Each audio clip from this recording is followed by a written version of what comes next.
Here we are at All Saints Primary School in Clayton le Moors today, and we've had the fantastic experience of having amazing Accrington come and talk to our children.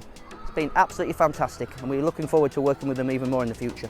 Hi, my name's Tony Grimshaw and I'm a director for Whatmore UK. And this morning Heath and myself have presented to the children of All Saints Primary School here in Clayton. And what a brilliant experience it was. Me and Heath have both been commenting about how well behaved these children are.